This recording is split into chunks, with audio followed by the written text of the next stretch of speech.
ان فرشتوں کی قسم جو ڈوب کر کھینچ لیتے ہیں، اور ان کی جو آسانی سے کھول دیتے ہیں، اور ان کی جو تیرتے پھرتے ہیں، پھر لپک کر آگے بڑھتے ہیں، پھر دنیا کے کاموں کا انتظام کرتے ہیں کہ وہ دن آ کر رہے گا جس دن زمین کو بھونچال آئے گا، پھر اس کے پیچھے اور بھونچال آئے گا۔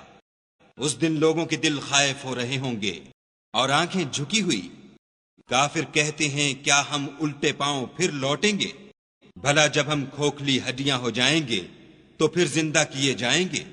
کہتے ہیں کہ یہ لوٹنا تو موجب زیاں ہے، وہ تو صرف ایک ڈانٹ ہوگی۔ اس وقت وہ سب میدان حشر میں آ جمع ہوں گے۔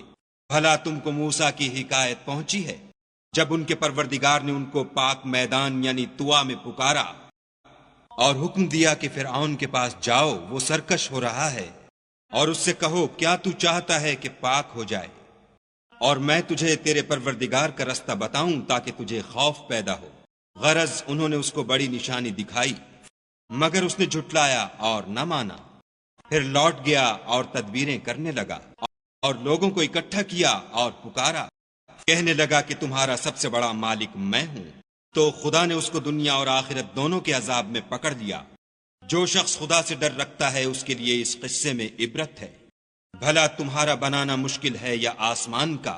اسی نے اس کو بنایا، اس کی چھت کو اونچا کیا، پھر اسے برابر کر دیا، اور اسی نے رات تاریک بنائی اور دن کو دھوپ نکالی، اور اس کے بعد زمین کو پھیلا دیا۔ اسی نے اس میں سے اس کا پانی نکالا اور چارہ اگایا، اور اس پر پہاڑوں کا بوجھ رکھ دیا۔ یہ سب کچھ تمہارے اور تمہارے چار پایوں کے فائدے کے لیے کیا۔ تو جب بڑی آفت آئے گی اس دن انسان اپنے کاموں کو یاد کرے گا، اور دوزخ دیکھنے والے کے سامنے نکال کر رکھ دی جائے گی۔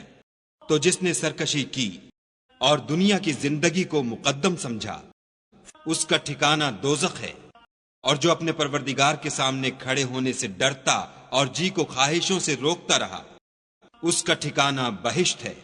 اے پیغمبر صلی اللہ علیہ وآلہ وسلم، لوگ تم سے قیامت کے بارے میں پوچھتے ہیں کہ اس کا وقوع کب ہوگا، سو تم اس کے ذکر سے کس فکر میں ہو؟ اس کا منتہا یعنی واقع ہونے کا وقت تمہارے پروردگار ہی کو معلوم ہے۔ جو شخص اس سے ڈر رکھتا ہے تم تو اسی کو ڈر سنانے والے ہو۔ جب وہ اس کو دیکھیں گے تو ایسا خیال کریں گے کہ گویا دنیا میں صرف ایک شام یا صبح رہے تھے۔